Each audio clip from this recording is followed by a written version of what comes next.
صلوا علیہ وسلموا تسلیما۔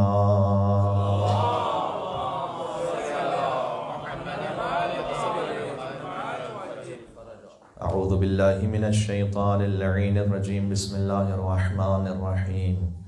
الحمد للہ الذی لا یبلغ مدحتہ القائلون ولا يعصي نعماءه العادون ولا يؤدي حقه المجتهدون الذي ليس لصفته حد محدود ولا نعت موجود ولا وقت ممدود ولا أجل محدود، فطر الخلائق بقدرته ونشر الرياح برحمته وودد بالصخور ميدان أرضه، والصلاة والسلام على أكرم الأنبياء والمرسلين حبيب إله العالمين سيدنا ونبينا وشفيع ذنوبنا وطبيب نفوسنا ومولانا بالقاسم محمد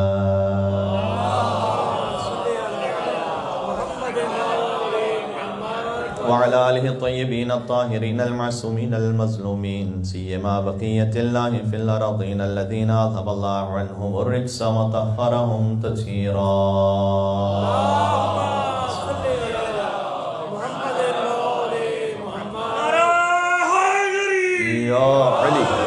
رحمة الله على محبيهم واللعنة الدائمة على أعدائهم أجمعين، أما بعد، فقد قال الله الحكيم في كتابه المجيد، بسم الله الرحمن الرحيم، رب المشرقين ورب المغربين فبأي آلاء ربكما تكذبان، مرج البحرين يلتقيان بينهما برزخ لا يبغيان، فبأي آلاء ربكما تكذبان، يخرج منهما اللؤلؤ والمرجان، فبأي آلاء ربكما تكذبان۔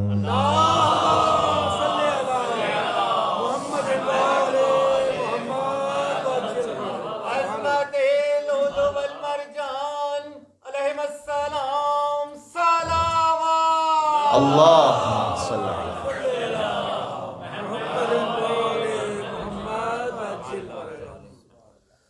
آمد سبت اکبر کریم ابن کریم آپ کو مبارک ہو۔ جملہ بدل کے یوں کہا جا سکتا ہے کہ بڑے حسین کی آمد مبارک ہو۔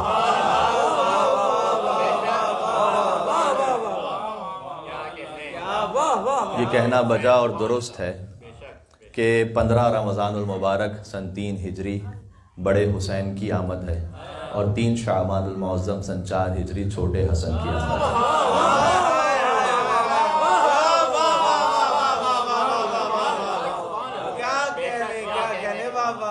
یہ بات ان کے ناموں میں پوشیدہ ہے۔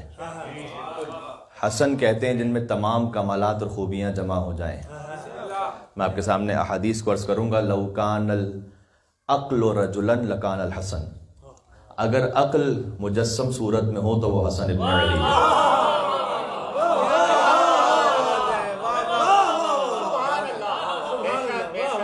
حدیث سرکار ختم مرتبہ احمد مصطفیٰ محمد مصطفیٰ صلی اللہ علیہ وسلم۔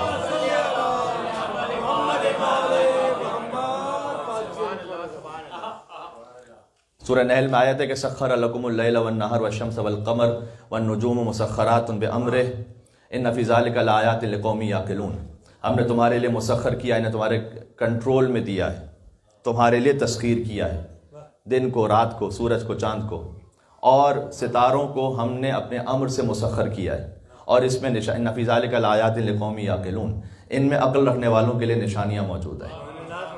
تو سورج و چاند و شمس و قمر اور نجوم یہ اللہ سبحانہ وتعالیٰ نے انسانوں کے لیے تسخیر فرمائے، اور اس میں عقل رکھنے والوں کے لیے نشانیاں ہیں، اور عقل اگر مجسم صورت میں آ جائے تو وہ حسن ابن علی ہے۔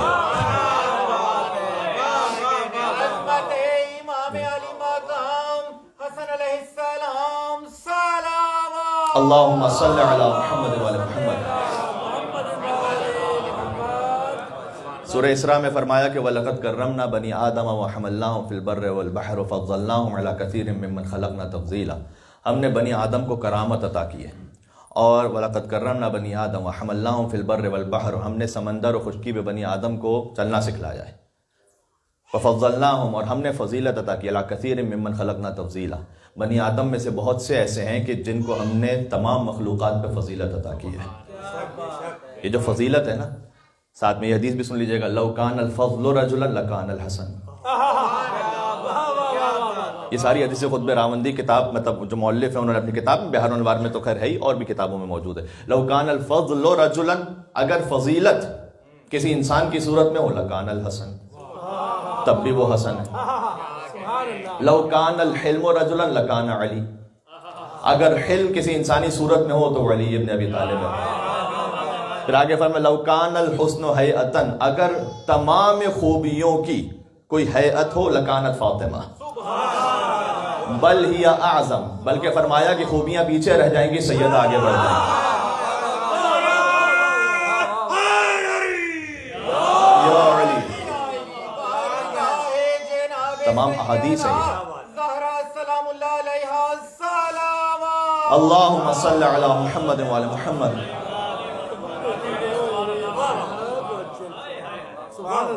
تو چاہتا ہوں تقریباً بہت زیادہ طول کلام نہیں، بہرحال روزہ بھی ہوتا ہے اور پھر نیکسٹ ڈے ورکنگ ڈے بھی ہے. یا علی، تو میں چاہتا ہوں کہ مختصراً لیکن کچھ مفید گفتگو ہو جائے. وہ یہ کہ فرمایا حضور نے کہ اگر عقل کی کوئی صورت ہے تو حسن ہے. اب تعجب نہ کیا جائے کہ حسن نے صلح کیوں کی تھی، کیونکہ مجسم عقل حسن ابن علی ہے. یہ اس بات پر مجھے شدید اعتراض ہے جو پاکستان میں بعض اوقات حتیٰ ٹی وی چینلز پر ہو سکتا ہے کہ کوئی حسن ظن کرتے ہوئے یا اچھی نیت کے ساتھ یہ کام کرے، اور ہو سکتا ہے کوئی کسی ایجنڈے کے ساتھ یہ کام کرے. بینرز بھی لگے ہوتے ہیں زیادہ تر برادران سنت کی طرف سے، اور ٹی وی چینلز پہ بھی آتا ہے. جب امام حسن علیہ السلام کا ذکر آتا ہے ولادت کا ان کی، تو کہتے ہیں شہزادہ امن، شہزادہ امن حسن ابن علی. اس سے آپ کیا کہنا چاہتے ہیں؟ شہزادہ امن حسن ابن علی. اب ایک جملہ آپ کی خدمت میں ہدیہ کر رہا ہوں، شاید کسی قابل ہو، ذرا غور فرمائیے گا. دیکھیں، نہ حسن شہزادہ امن ہے کوئی، اور نہ حسین کوئی شہزادہ جنگ ہے، نعوذ باللہ. فرق حسن اور حسین میں نہیں ہے، فرق یزید اور معاویہ میں ہے.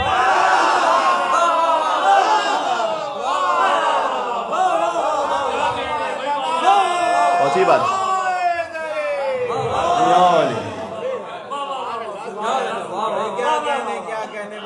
حقیقت ابدی مقام شبیری، بدلتے رہتے ہیں انداز کوفیوں.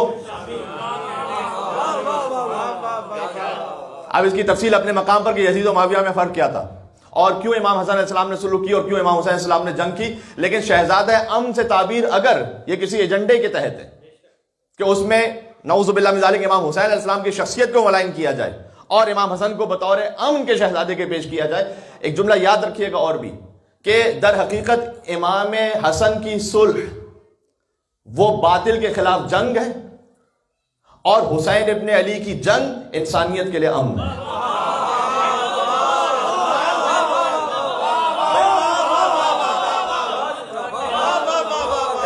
یہ بات پہنچ رہی ہے، میں کیا عرض کرنا چاہ رہا ہوں؟ میں ایک مل کے صلوات بے دے محمد اور آل محمد پر.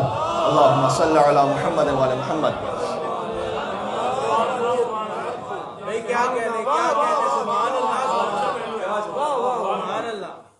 آپ مجھے کوئی جعلی روایت بھی نہیں بتلا سکتے، کہ کوئی ضعیف روایت بھی نہیں بتلا سکتے جہاں طول تاریخ میں لکھا ہوا ہو کہ امام حسن اور امام حسین علیہ السلام کے درمیان کبھی نعوذ باللہ اختلاف ہوا ہو. دیکھیں، کوئی بھائی آپس میں کتنی محبت کرنے والے ہوں، ماشاءاللہ اللہ تعالیٰ نے، ظاہر ہے کہ آپ میں سے بہت سے ایسے ہیں کہ جنہیں اللہ نے بھائی عطا کیے ہیں، تو چاہے آپ کا کتنا ہی قریبی تعلق ہو اور کتنی ہی محبت ہو، کہیں نہ کہیں زندگی میں جا کے کسی نہ کسی موقع پہ تو اختلاف ہوتا ہے. چاہے وہ اختلاف آگے جا کر باقاعدہ کسی مثلا بڑے معاملے میں انشاءاللہ تبدیل نہ ہو اور قطع رحمی نہ ہو انشاءاللہ، لیکن کہیں نہ کہیں کوئی اختلاف، ڈفرنس اوپینین ہو جاتا ہے. اس کے بعد میں صلح صفائی ہو جاتی ہے، کہتے ہیں ٹھیک ہے، we agree to disagree, ٹھیک ہے. لیکن 47 برس کی زندگی ہے امام حسن کی امام حسین السلام کے ساتھ، ایک لمحے کے لیے بھی یہ بھائی جدا نہیں ہوئے. یہ نہیں آئے تطہیر میں ساتھ میں ہے، چادر تطہیر میں، یہ مباہلہ میں ساتھ میں گئے ہیں، یہ اپنی والدہ کے ساتھ ہیں، اس کے بعد یہ کوفہ ساتھ ہجرت کر کے گئے، جنگ جبل میں ساتھ ہیں، صفین میں ساتھ ہیں، نہروان میں ساتھ ہیں، کوفہ سے واپس دوبارہ مدینہ آئے ہیں، ساتھ ہیں. ایک لمحے کے لیے بھی جو دو بھائی آپس میں جدا نہ ہوئے ہو، کوئی ایک موقع آپ نہیں بتلا سکتے کہ آپس میں کہیں کسی بھی قسم کا کوئی اختلاف ہوا ہو، بلکہ ہمیشہ ایسا ہوا. تاریخ میں لکھا ہوا ہے بات، یہ فقط حفظ مراتب کے لیے میں خطابت کے عنوان سے نہیں کہہ رہا، لکھا ہوا ہے تاریخ میں کہ امام حسین علیہ السلام ہمیشہ امام حسن سے ایک قدم پیچھے چلا کرتے تھے.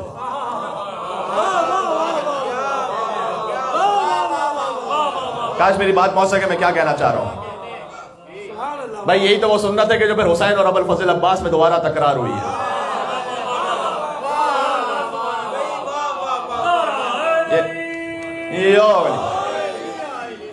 رشتوں کا ادب نبھانا ہے اور سکھلانا ہے اور سیکھنا ہے اور اپنے گھر میں اسے اپنانا ہے. حسن اور حسین سے سیکھو. ایک لمحے امام حسین علیہ السلام ہمیشہ اپنے برادر بزرگ سے ایک قدم پیچھے چلا کرتے تھے, اور تاریخ میں لکھا ہوا ہے کہ کوئی ایسا موقع آیا نہیں کہ جب امام حسن موجود ہو اور مولا حسین نے کوئی خطبہ ارشاد فرما دیا ہو. امام حسن کی موجودگی میں امام حسین نے کوئی تقریر شروع کر دی ہو یا کوئی خطبہ ارشاد فرما دیا ہو. بھائی کہ امر امام حسن علیہ السلام آ جائے وہ ایک الگ بات ہے, لیکن کبھی ایسا نہیں ہوا کہ امام حسن کو گویا بائی پاس کر کے امام حسین نے کوئی اپنا کلام شروع کر دیا ہو.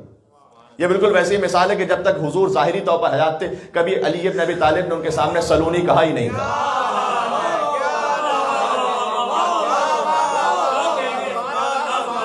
یہ میں تاریخی حقیقتیں جو آپ کے سامنے ہیں.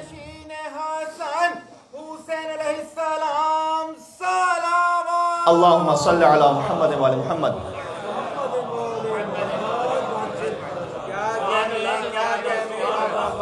مجھ سے کیوں پوچھو گے جب تک کہ رسول موجود ہے؟ جبکہ اگر مولا علی سے بھی پوچھا جاتا کہ آپ اس کے بارے میں علم رکھتے ہیں تو حضور سامنے ہوتے کہ خدا اور اس کا رسول بہتر جانتے ہیں. علی ابن ابی طالب اپنی ذات کی بڑائی کا نام نہیں ہے. علی ابن ابی طالب رسول اللہ کے فضائل کے اظہار کا نام ہے.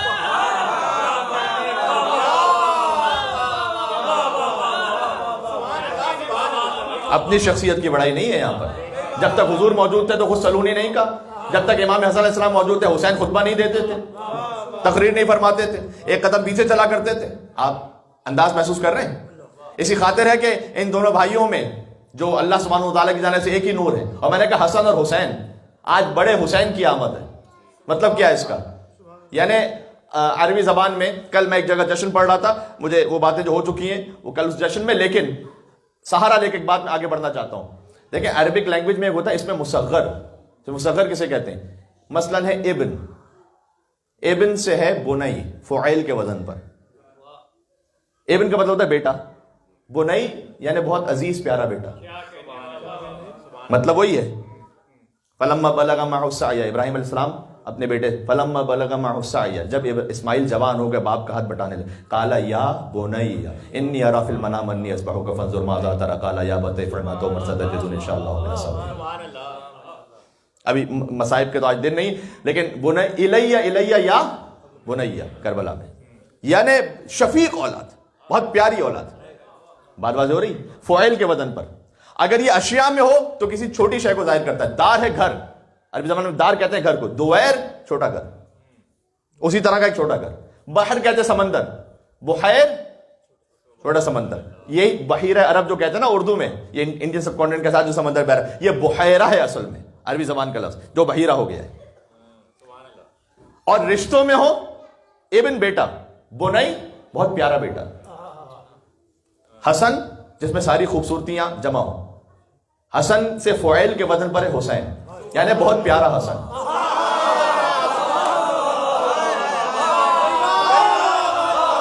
کہہ دیا میں نے.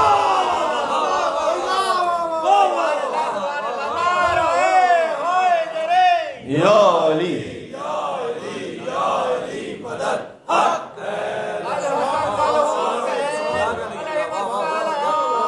یہ تو میں نام کی بات کر رہا ہوں. اللہم صلی علی محمد و علی محمد.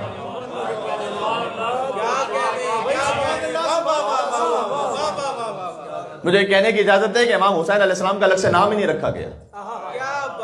جب امام حسین کی ولادت ہوئی کہا یہ بہت پیارا حسن ہے.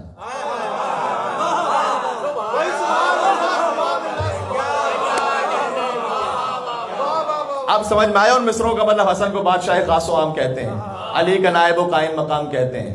دلیل ایک ہی کافی ہے ان کی عظمت میں, انہیں حسین بھی اپنا,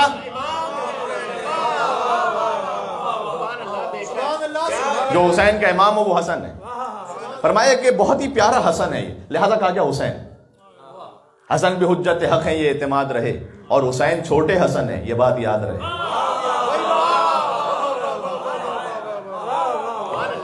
یہ جناب امروہی صاحب نے کہا تھا کہ جب یہی بات آئی تھی کہ ایک نے صلح کر لی ایک نے جنگ کر لی، اس کا بہت مرتبہ یہ بات ہو چکی ہے اور اس میں مجھے جانا نہیں ہے اس وقت، کیونکہ ایک بھائی نے صلح کی ایک بھائی نے جنگ کی، تو ایسا کیوں؟ تو کہا نہیں فرق نہیں ہے، حسن بھی حجت حق ہے، ایسا نہیں کہ حسن میں نعوذ باللہ شجاعت کی کوئی کمی ہے، وہ تو جمل میں نظر آ گیا تھا، اسی جمل کا بدلہ تھا کہ جو بہت سو کے دلوں میں تھا، اور حسن کے جنازے پر تیر باران کر کے اس بدلے کو لینے کی کوشش کی گئی تھی۔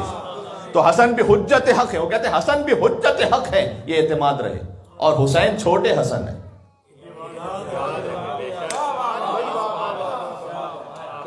کربلا میں جو حسین ابن علی ہیں گویا وہ پیارے حسن ہیں جو نظر آ رہے ہیں جی، یعنی جلوہ امام حسن علیہ السلام ہے جو کربلا میں حسین کی صورت میں نظر آ رہا ہے۔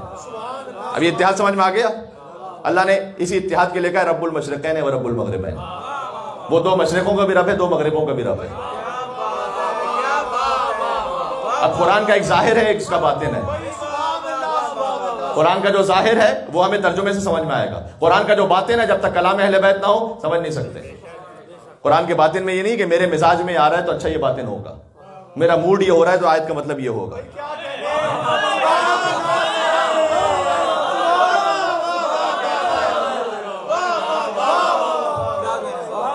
قرآن کے باطن میں اجازت نہیں ہے کہ میرا دل چاہ رہا ہے تو باطن یہ ہے قرآن کا، نہ جب تک کہ اوتھنٹک کلام اہل بیت اطہار علیہ السلام موجود نہ ہو۔ وما یعلم تاویلہ الا اللہ والراسخون فی العلم، قرآن کے باطن کو سمجھنا ہے جو راسخون فی العلم کے پاس، قرآن کی تعویل کوئی نہیں جانتا۔ تعویل کہتے ہیں باطن کو، باطن ہے قرآن میں کہیں 7 باطن ان کا ذکر ہے، حدیث میں کہیں 70 کا ذکر ہے، کہیں 700 کا، کہیں 70,000 کا، یعنی لیئرز ہیں، ایک کے بعد ایک لیئر ہے۔ قرآن ہدایت کرتا ہے کسی ان پڑھ کو، وہ بھی پڑھے تو ہدایت ہے، قرآن کوئی عالم پڑھے تو اس کے لیے بھی ہدایت ہے، عالم فقیہ پڑھے اس کے لیے بھی ہدایت ہے، پی ایچ ڈی ڈاکٹر پڑھے اس کے لیے بھی ہدایت ہے، کوئی میکینیکل انجینئر پڑھے اس کے لیے بھی ہدایت ہے، کوئی فلسفی پڑھے اس کے لیے بھی ہدایت ہے، کوئی عارف پڑھے اس کے لیے بھی ہدایت ہے، لیکن تب بھی نہ ختم ہونے والا سلسلہ ہے، گہرائی تک کوئی نہیں پہنچ سکتا ہے۔ والراسخون، تو تنزیل کہتے ہیں ظاہر کو جو نازل ہوا ہے، تعویل کہتے ہیں باطن کو، لہذا حضور نے کہا اے علی میری جنگ تنزیل پر ہے، تمہاری جنگ تعویل پر ہوگی۔ حضور نے جو بدر خیبر خندق، بدر احد خیبر خندق یہ سب ہے نا، یہ تنزیل پر ہے، تنزیل قرآن پر، قرآن کا نازل ہونا ثابت ہو، اور علی کی جو جنگ ہے نا جمل صفین نہروان وہ تعویل پر ہے۔ قرآن کا باطن کیا ہے؟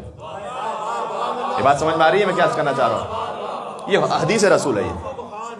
تو رب المشرقین، میں اس پہ کل چونکہ تفصیل سے بات کر چکا، مجھے ایک بات کہہ کے آگے بڑھنا ہے تھوڑا سا۔ رب تو قرآن کا باطن ہے ظاہر ہے، ٹھیک ہے؟ مثلا باطن کو اگر سمجھنا ہے کلام اہل بیت سے، سورہ بقرہ کی مشہور آیت ہے وَاسْتَعِينُوا بِالصَّبْرِ وَالصَّلَاةِ، نماز اور صبر سے مدد حاصل کرو۔ ترجمہ صحیح کر دو، صبر اور نماز سے مدد حاصل، صبر کا ذکر پہلے ہے، وَاسْتَعِينُوا بِالصَّبْرِ وَالصَّلَاةِ وَإِنَّهَا لَكَبِيرَةٌ إِلَّا عَلَى الْخَاشِعِينَ، اور نماز بہت سخت ہے مگر یہ کہ جس کا دل جھکا ہوا ہو۔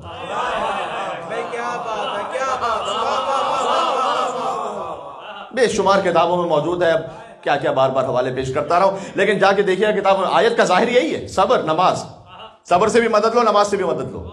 جناب امیر نے خود فرمایا ہے کہ صبر ہوا رسول اللہ، صبر سے مراد یہاں رسول اللہ ہے، یعنی صبر سے مدد حاصل کرو یعنی رسول اللہ سے مدد حاصل کرو۔ والصلاۃ فرمایا میں خود ہوں۔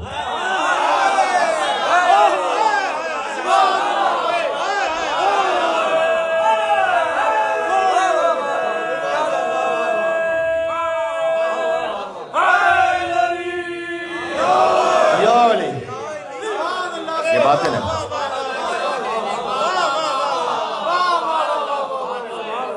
ابھی تو انشاءاللہ علی کے باطن پہ گفتگو ہوگی ایام شہادت کی مجالس میں، وہ انشاءاللہ جب توفیق رہی تو بات کریں گے پھر، کہ جتنا بقدر امکان ہے، جتنی ہماری اور آپ کی اوقات اور حیثیت ہے، باقی کیا علی ہیں وہ خود نہیں جانتا سوائے خدا کے اور رسول اللہ، وہ تو کوئی نہیں جانتا۔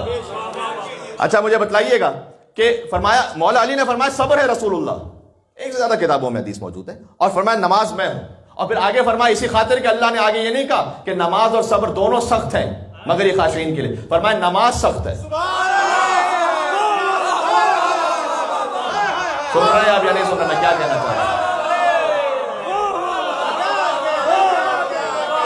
ہے تو یہی۔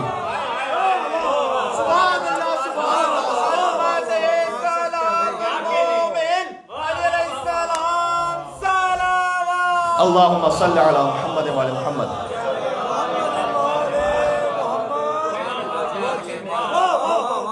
انہما نہیں ہے کہ یہ دونوں سخت ہیں، تسنیہ کی ضمیر نہیں ہے، واحد کی ضمیر، انہا، نماز سخت ہے فقط۔ مولا نے خود اس حدیث میں فرمایا کہ اس لیے کہ مجھے ماننا سخت ہے، فرمایا حتیٰ ناصبی ہیں وہ رسول اللہ کو، ناصبی کا لفظ امام نے استعمال کیا کہ قدریہ ہیں، مرجیہ ہیں، ناصبی ہیں، مسلمانوں کے سارے فرقے وہ رسول کو مان لیتے ہیں، اس لیے کہ محمد کو ماننا سخت نہیں ہے، وہ رحمت للعالمین، اللہ نے نظام ایسا رکھا ہے، لیکن میری ولایت کو ماننا سخت ہے۔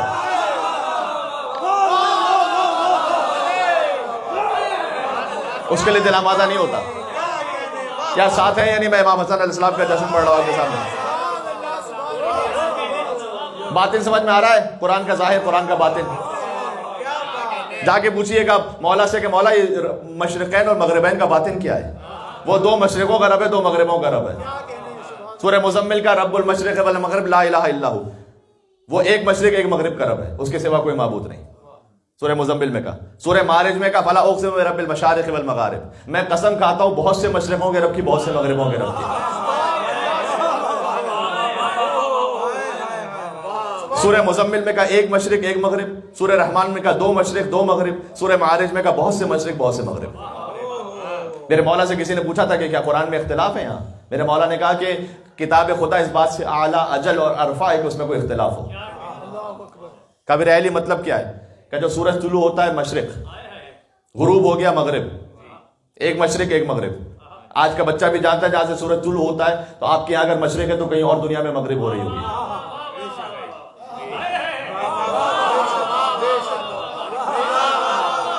یہ آپ کو تو سمجھانے کی مجھے ضرورت نہیں، آپ یہاں رہتے ہیں۔ جہاں ایک دفعہ مشرق ہو رہی ہے اسی لمحے کہیں اور مغرب ہے یا نہیں ہے؟ اور جہاں پر مغرب ہے پھر اسی لمحے کہیں مشرق ہے یا نہیں؟ ایک ہی دن میں دو مشرق دو مغرب، اللہ دو مشرقوں کا بھی رب ہے، دو مغربوں کا بھی رب ہے۔ زمین کی اپنی حرکت ہے جو اپنے ارد گرد، جو خود اپنے ہی گرد ہے، لہذا آج کا جو مشرق کا پوائنٹ ہے وہ کل سے الگ ہے۔ بھائی طلوع آفتاب کا وقت الگ ہے نا، روز فجر کی نماز قضا ہونے کا روز وقت الگ ہے نا، پھر جب مغرب، جب سورج غروب ہوتا ہے وہ وقت بھی الگ ہے یا نہیں ہے؟ ایک سال میں بہت سے مشرق ہیں بہت سے مغرب ہیں۔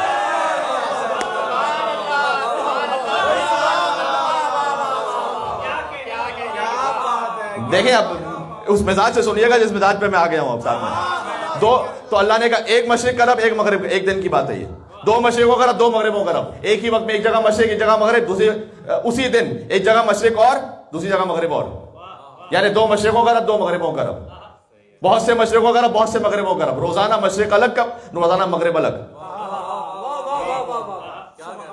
یہ تو ہو گیا ظاہر کا، مولا کوئی باطن بھی ہے؟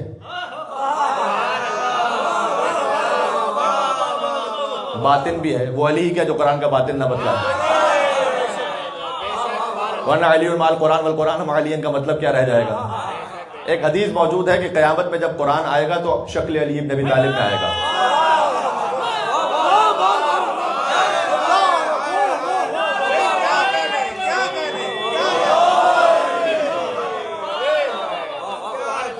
ہمارے اور آپ کے اعمال مجسم ہو کے آئیں گے نا، یاد ہے تجسم اعمال کی بحث یاد ہے؟ وَمَن يَعْمَلْ مِثْقَالَ ذَرَّةٍ خَيْرًا يَرَهُ، جس نے ذرہ برابر خیر کیا ہوگا وہ خیر کی جزا پائے گا۔ یہ غلط ترجمہ ہے، محاورتاً ہے، خَيْرًا يَرَهُ، وہ خیر کو دیکھے گا، جزا کا لفظ کہاں ہے یہاں پر؟ وَمَن يَعْمَلْ مِثْقَالَ ذَرَّةٍ شَرًّا يَرَهُ، شر کیا ہوگا شر کی سزا پائے گا، یہ ہم ترجمہ کرتے ہیں، دیکھے گا شر کو، دیکھے گا کیسے؟ وہ مجسم ہے۔ کتنے شیخ بھائی کے واقعات ہیں اور بھی واقعاتوں سے پہلے احادیث موجود ہیں کہ قبر میں انسانی صورت میں یا کسی نیک صورت میں یا کسی نورانی صورت میں نیکیاں آتی ہیں، مثلا کسی خونخوار کتے کی صورت میں برائیاں آ جاتی ہیں۔ مثلا احادیث میں آیا ہے کہ جب بہت سے لوگ قیامت میں محشور ہوں گے جو غیبت کرنے والے ہیں، کیونکہ اس کا باطن ہے کہ مردہ بھائی کا گوشت کھانا، وہ ویسے آئیں گے، اس کے لیے جو عمل ہے نا اس کا غیبت کا وہ ویسے آئے گا۔ جو بہت غرور کرنے والے تھے وہ اپنی اصل کیفیت میں آئیں گے، چونٹی کی طرح، اللہ سزا دے گا، تو وہ انسان کی صورت میں نہیں آئیں گے، چونٹی کی طرح آئیں گے، جسے بڑا تکبر تھا اپنی دولت پر، اپنی شہرت پر، اپنے مقام پر، اپنے اسٹیٹس پر۔ بات سمجھ میں آ رہی ہے؟ یہ ہے تجسم اعمال۔ قرآن کی حقیقت کیا ہے؟ علی المال قرآن والقرآن مع علی۔ اس پر میں بہت زیادہ پھر بات کر سکتا ہوں لیکن وقت نہیں ہے اس پر۔ بظاہر مجھے نہیں معلوم، بظاہر ایسا محسوس، کیونکہ یوم تبلی السرائر، قیامت میں راز آشکار ہو جائیں گے، جو اندر کی کیونکہ تکبر کرنے والا میں نے کہا چوٹی کی شکل میں آئے گا، تو جو اندر کی کیفیت ہے نا وہ آشکار ہو جائے گی. بظاہر ایسا محسوس ہوتا ہے جو قرآن کا باطن ہے نا وہ آشکار ہوگا. قرآن کا جو باطن ہے وہ علی کا ظاہر ہے. علی کا باطن کیا ہے مجھے نہیں معلوم. اچھا یہ ساری بات کیوں ہے؟ امام نے کہا کہ جو باطن ہے، ایک مشرق ایک مغرب، دو مشرق دو مغرب، بہت سے مشرق بہت سے مغرب کا، مشارق سے مراد انبیاء ہے، مغارب سے مراد اولیاء ہے. صحیح ہے، بات ختم کرنے لگا ہوں. یعنی وہ مشارق کا رب ہے، مغارب کا رب ہے. مشارق سے مراد سارے انبیاء، مغارب سے مراد سارے اولیاء. دو مشرقوں دو مغربوں سے مراد، مشرقین سے مراد محمد اور علی ہے. حدیث سنا رہا ہوں. مغربین سے مراد حسن اور حسین. اچھا مشارق کو اولیاء کیوں، انبیاء کیوں کہا گیا، مغارب کو اولیاء کیوں کہا؟ اس لیے کہ مشرق سے جو روشنی چلتی ہے وہ مغرب تک پہنچتی ہے. انبیاء سے جو نور چلتا ہے وہ ان کے اوصیاء تک پہنچتا ہے. محمد اور علی سے جو نور چلا ہے وہ حسن اور حسین تک پہنچا ہے. حدیث ہے یہ. سمجھ میں آ گیا اب کیا ہے؟ اللہم صلی علی محمد وعلی محمد. بس عزیزو بات ختم کر دیں. اور اگر مشارق سے مراد انبیاء، مغارب سے مراد اولیاء، مشرقین سے مراد محمد اور علی، مغربین سے مراد حسن اور حسین حدیث میں. اور ایک مشرق اور ایک مغرب کو دیکھنا ہو تو غدیر کے میدان میں جب ایک مشرق نے مغرب کو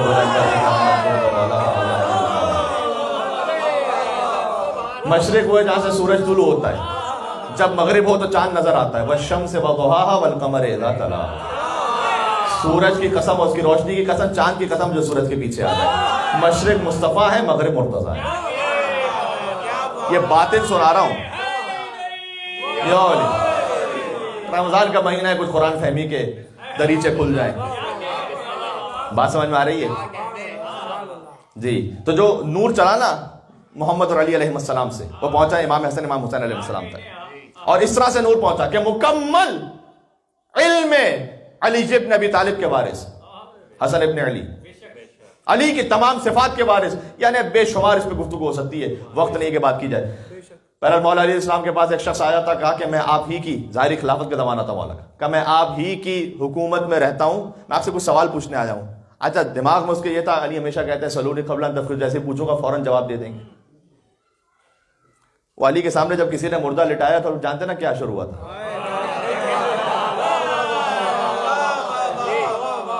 جو بھی کرنا مذاق نہ کرنا علی ابن ابی طالب سے.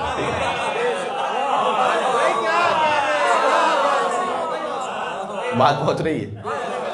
اس نے کہا میں آپ سے سوال پوچھنا چاہتا ہوں اور میں آپ کے محلے کا رہنے والا ہوں. مولانا کا غلط، تو میرے محلے کا رہنے والا نہیں ہے، تو معاویہ کی حکومت کا رہنے والا ہے. کہ اچھا کچھ سوالات ہیں میرے. کہ نہیں تیرے سوالات بھی نہیں ہیں.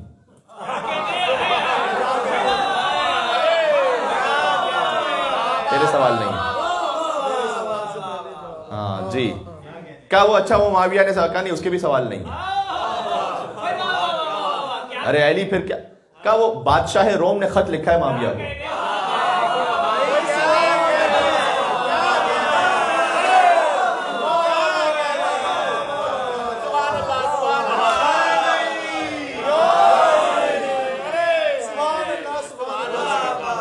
سبت اکبر کا جشن ہے، ذرا چہروں پہ مسکراہٹ آ جائے. کیا یہ بادشاہ روم نے خط لکھا ہے معاویہ کو اور اسے جواب آتے نہیں؟ اس نے تجھے میری رعایا بنا کر بھیجا ہے کہ علی سے پوچھ کے آؤ. کہتے ہیں علی آپ تو سب جانتے ہیں. میرے مولا نے کہا لیکن میں جواب نہیں دوں گا، میرے فرزند حسن ابن علی سے پوچھو.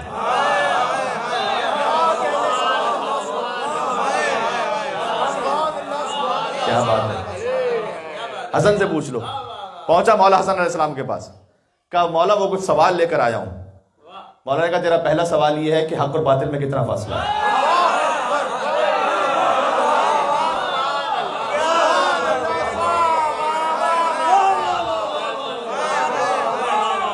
ہے میرے ساتھ یا نہیں آپ؟ وہ نور جو محمد اور علی سے چلا تھا وہ حسن اور حسین تک پہنچا تھا. مشرقین اور مغربین سمجھ میں آ رہا ہے؟ کیا تیرا پہلا سوال یہ ہوگا کہ حق و باطل میں کتنا فاصلہ ہے. تیرا دوسرا سوال یہ کہ زمین و آسمان میں کتنا فاصلہ ہے. تیرا تیسرا سوال یہ کہ مشرق و مغرب میں کتنا فاصلہ ہے. جی فرمایا حق و باطل میں جو فاصلہ ہے، حدیث یہاں تک آپ کی پھر سنی بھی آگے شاید، تو اس لیے میں جلدی جلدی بیان کر دوں. حق اور باطل میں فاصلہ ہے 4 انگلیوں کا. جو کان سے سن رہے ہو بہت مرتبہ باطل ہے، جو آنکھ سے دیکھ رہے ہو وہ حق ہے.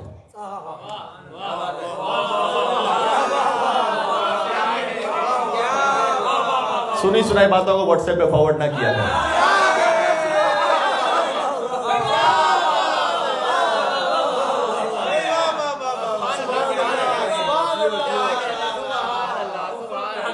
ایک سلوات کا حق تو بنتا ہے یہاں پر.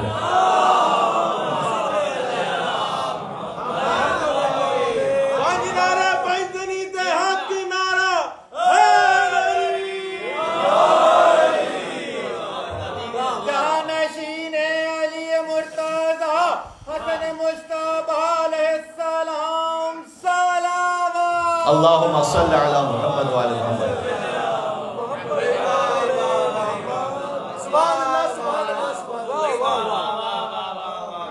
اچھا اگر آج ہی میں نے طولانی گفتگو کر دی نا تو کل آدھے سے زیادہ مجمع غائب ہو جائے گا، اس لیے کیونکہ مولانا صاحب پہلی دن آئے اور انہوں نے اتنی لمبی گفتگو کی، تو میں چاہ رہا ہوں کہ گفتگو اپنے وقت میں محدود رہے.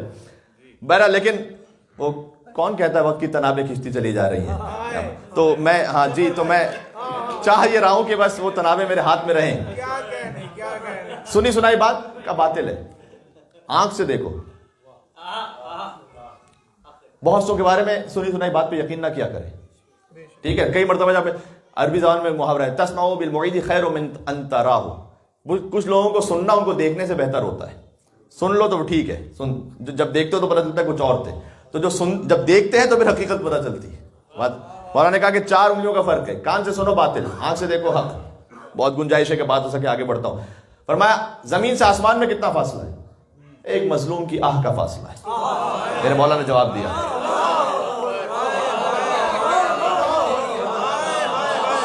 یار یہ جواب حسن ابن علی دے سکتے ہیں. میرے خیال میں 5 سالوں میں پہلی مرتبہ مولا حسن علیہ السلام کا جشن آپ کے سامنے پڑھ رہا ہوں، اور میں چاہتا ہوں کہ بات پہنچا دوں آپ تک. زمین سے آسمان تک ایک مظلوم کی آہ کا فاصلہ ہے. وہ سمجھ آتا کہ کلومیٹر بتائیں گے، کچھ میل بتائیں گے، اتنے 1000 کلومیٹر، اتنے لاکھ کلومیٹر کا نا. صحیح. مظلوم کی آہ کا فاصلہ ہے. اچھا مشرق و مغرب کے درمیان کتنا فاصلہ ہے؟ پھر کتنے کلومیٹر ہے؟ مشرق و مغرب کے درمیان فاصلہ کا ایک سورج کے دن کی مسافت کا فاصلہ ہے. یہ میں نے محاورتاً کہا زمین حرکت کر رہی ہوتی، تو ایک جو زمین کی حرکت ہے وہ سورج مشرق سے طلوع ہوتا ہے، مغرب پہ غروب ہو جاتا ہے، یہ فاصلہ ہے. کہا اچھا اے مولا حسن ذرا وہ تو 10 چیزیں بتلا دیجئے جو ایک دوسرے پہ زیادہ سخت ہیں. مولا نے کہا کہ اللہ نے پتھر خلق کیا جو سخت ہے، اس سے اوپر لوہا خلق کیا جو پتھر کو توڑ دیتا ہے، اس سے اوپر آنکھ کو خلق کیا جو لوہے کو پگھلا دیتی ہے، اس سے اوپر پانی کو خلق کیا ہے کہ جو آنکھ کو بجھا دیتا ہے، پانی سے اوپر بادل کو خلق کیا ہے کہ جو پانی کو اٹھا لیتا ہے، بادل سے اوپر ہوا کو خلق کیا ہے کہ جو بادل کو ہلا دیتی ہے، ہوا سے اوپر ہوا کے فرشتے کو خلق کیا ہے کہ جو بادل کو بھی چلا دیتا ہے اور ہوا کو چلا دیتا ہے، اس سے اوپر ملک الموت کو خلق کیا ہے کہ جو ملک الموت ہوا کے فرشتے کو موت دے دے گا، اس سے اوپر موت کو خلق کیا ہے ایک دن ملک الموت پر بھی آ جائے گی، اور آخر میں اللہ نے مشیت امر ربی، امر کا لفظ ہے.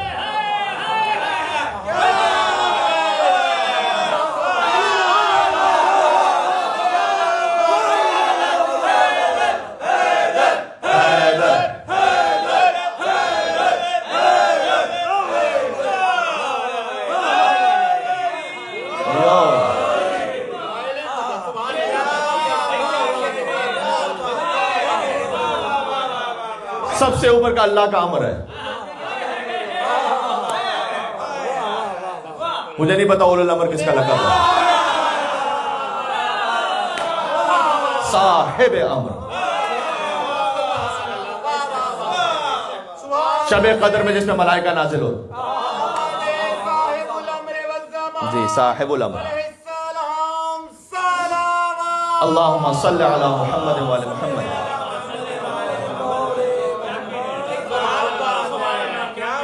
اللہ کا امر یہ ہے کہ انما امرؤ اذا اراد شیئا ان یقول له کن فیکون. اللہ کا امر یہ ہے کہ جب کسی شے کا ارادہ کرتا ہے کہتا ہے کن تو ہو جاتی ہے. یہ امر سب سے اوپر ہے. جی یہ ترتیب امام حسن علیہ السلام نے بیان کی. علم حسن معلوم ہو گیا کہ وارث. اچھا فقط یہ تو بادشاہ روم نے سوال بھیجے تھے نا. اچھا اب سن لیجئے گا کہ اب یہ ہے امام حسن کی جوانی کا واقعہ جو بھی سنایا. بچپن کا ایک واقعہ سن لیجئے, بات ختم کر رہا ہوں. بچپن کا واقعہ ہے. رسول اللہ کے زمانے میں جتنے واقعات امام حسن امام حسین کے, حضور کو پردہ فرماتے ہوئے امام حسن کا جو سن ہے وہ 7 برس ہے. جتنی بھی احادیث آپ سنتے ہیں نا الحسن والحسین سید شباب اہل الجنہ, وہ خود جوان نہیں تھے اس وقت جب یہ ارشاد فرمائی تھی. وہ خود تو بچپن میں تھے. جنت کی بشارت ہونا اور ہے اور جنت کی سرداری کی بشارت ہونا اور ہے. صحیح ہے. تو ایک بزرگ ہستی داخل ہوئی مسجد میں, وہ رسول اللہ کے پاس پہنچی اور کہا یا رسول اللہ آپ سے کچھ پوچھنا چاہتا ہوں. حضور کی گود میں تھے امام حسن, 5 یا 6 برس کے ہوں گے. کہا آپ کیا آج مناسب سمجھتے ہیں کہ میرے فرزند حسن سے پوچھ لیں؟ آپ کسی عالم دین کے پاس مسئلہ پوچھنے جائیں, ان کی گود میں بچہ بیٹھا ہوا, وہ آپ سے کہیں کہ آپ مناسب سمجھتے ہیں ان سے کوئی فقہی مسئلہ پوچھ لیں.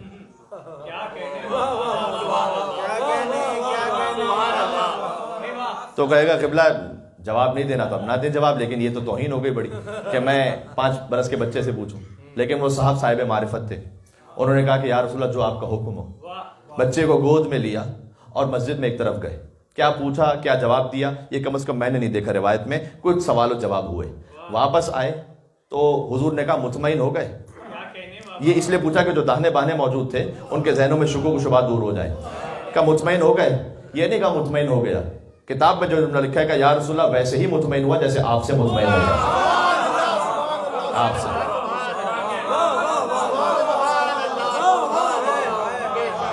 بچے کو حضور کے حوالے کیا اور واپس تشریف لے گئے. مدینہ چھوٹا سا شہر تھا. صحابہ کرام نے پوچھا یا رسول اللہ یہ کون سی بزرگ ہستی ہیں کہ جو تشریف لائی تھی جن کے احترام میں آپ بلند ہوئے تھے؟ کہ یہ حضرت خضر علیہ السلام تھے. حضرت خضر علیہ السلام تھے کہ جو آئے تھے کچھ مسائل پوچھنے کے لیے, اور میں نے کہا کہ آج آپ میرے بچے سے پوچھ لیں, میرے نواسے سے پوچھ لیں. یہ واقعہ بہت سو نے سنا ہوگا, میں نتیجہ دینا چاہ رہا ہوں. یہ فرق ہے اصحاب محمد میں اور آل محمد میں. کیا فرق ہے؟ بات واضح ہو گئی. کیا فرق ہے؟ جو نبی کو نہ پہچان سکیں وہ اصحاب محمد ہیں, اور جو نبی کو پڑھا دیں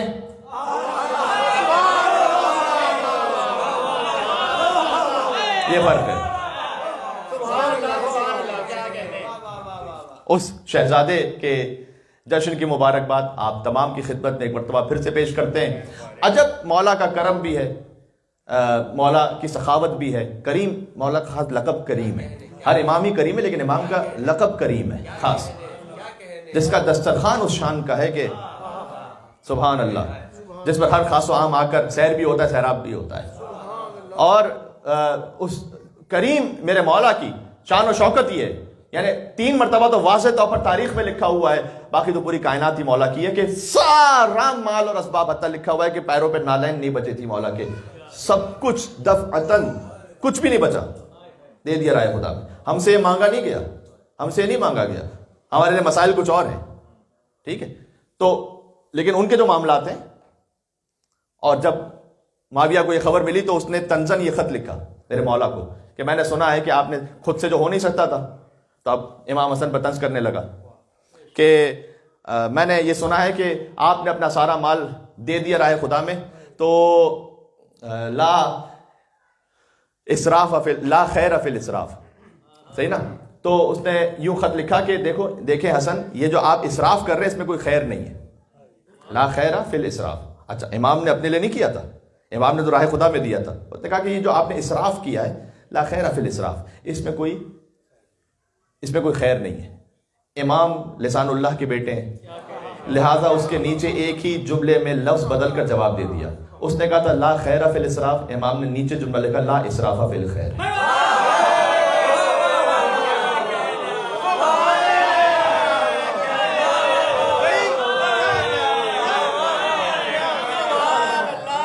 یہ بات پہنچ گئی یا نہیں پہنچی آپ سے؟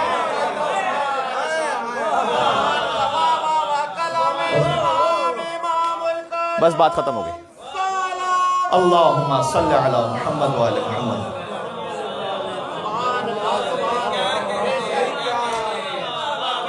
اس نے لکھا کہ اسراف کر رہے ہیں اس میں کوئی خیر نہیں ہے. مولا نے کہا جتنا خیر کرتے چلے جاؤ اس میں کوئی اسراف نہیں ہے. اسراف. اس سے ایک درس تو یہ ضرور ملتا ہے کہ جتنی نیکیاں کر لیں جتنا خیر کر لیں مطمئن نہ ہو جائے کہ بہت کر لیا. قیامت میں حدیث میں جملہ ہے کہ جس نے بہت بھی نیکیاں کی ہوں گی نا وہ سوچ رہا ہوگا کہ کاش کچھ اور کر لیتا. یہ حدیث میں ہر انسان کو اپنی نیکیاں کم لگ رہی ہوں گی قیامت میں. یہ حدیث کا جملہ ہے. کبھی تانے نہ ہو جائے. آپ کریم کے ماننے والے ہیں, کرم دکھلائیں, بزرگواری دکھلائیں. آپ کے داہنے بائیں بالخصوص اب پاکستان انڈیا کے جو اس وقت حالات ہیں اس میں ذمہ داری اور بڑھ جاتی ہے. لہٰذا خود کچھ سیکریفائس کر کے بھی اگر آگے پہنچانا پڑتا ہے پہنچائیں آگے. یہ امام حسن علیہ السلام کا پیغام ہے. اور پھر یعنی ایک طرف سے وہ ہے کہ وہ علم امام حسن, ایک طرف وہ کن فیکون کی منزل کہ جب دیکھیں تو مرد کو عورت بنا دیں, وہ واقعہ بھی اپنے مقام پر ہے. وہ واقعہ میں نہیں پڑھوں گا اس وقت. اور عراق کو شام لیکن میں کہنا چاہ رہا ہوں, اور دوسری طرف ابدیت کی وہ منزل کہ جب مسجد میں داخل ہو تو کہتے ہیں کہ الہی ضیفک ببابک, پروردگار تیرا مہمان تیرے دروازے پر ہے. یہ جب امام بارگاہ ہے نا تو یہ سوچ کر آئے تیرا مہمان تیرے دروازے پر ہے. یا محسن قد اتاک المسیء, اے احسان کرنے والے ایک خطا کرنے والا تیرے پاس آیا ہے. فتجاوز عن قبیح ما عندی بجمیل ما عندک, پروردگار وہ جو میری کوتاہیاں ہیں اسے معاف فرما دے, وہ جو تیرا حسن و جمال ہے اس کے صدقے میں. یا کریم, اے کرم کرنے والے. اللہ کو بھی کریم کا, خود امام حسن بھی اسی کرم کے نمائندے ہیں. بات واضح ہو رہی ہے. تو رات بھر بات ہوتی چلی جائے تو بات ختم نہیں ہوگی. میں یہیں پر گفتگو تمام کرتا ہوں اس دعا کے ساتھ کہ اللہ عز و جل آپ کو بے پناہ نوازے, امام حسن علیہ السلام کے صدقے میں آپ کے دسترخوان میں وسعت عطا فرمائے, کوئی غم نہ عطا فرمائے سوائے غم امام حسین علیہ السلام کے.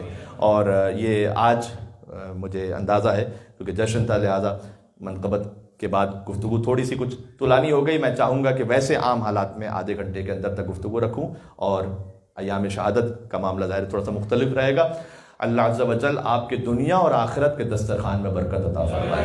اس دسترخوان کو ہمیں دوسروں تک فیضیاب کرنے کی توفیق عطا فرمائے, کسی اور کا محتاج نہ فرمائے. اے پروردگار, پاکستان ہندوستان میں تمام مومنین مسلمانوں, تمام انسانوں کی جان و مال, عزت و ناموس کی حفاظت فرما, اس وبا سے انہیں محفوظ فرما. اور جب حضرت حجت کا اذن ہوگا تب یہ وبا ظاہر ہے کہ ختم ہو جائے. لمحوں کی بات ہے یہ, اگر جب حضرت حجت کا اذن ہو جائے. اب ایک امر مادی ہوتا ہے, ایک امر معنوی ہوتا ہے. تو پروردگار بس ہماری دعا یہ ہے کہ تو ہم سے راضی ہو جائے اور تیری حجتیں ہم سے راضی ہو جائیں, اور ہمیں اس عالم میں تجھ تک رجوع کرنے کی توفیق نصیب ہو جائے. ربنا تقبل منا انک انت السمیع العلیم بجائے محمد و آلہ الطیبین الطاہرین, برائے ظہور امام زمانہ عجل اللہ تعالی فرجہ الشریف. مل کے جشن کی مبارکباد دیتے ہوئے 3 مرتبہ بآواز بلند صلوات بیت محمد رسول اللہ.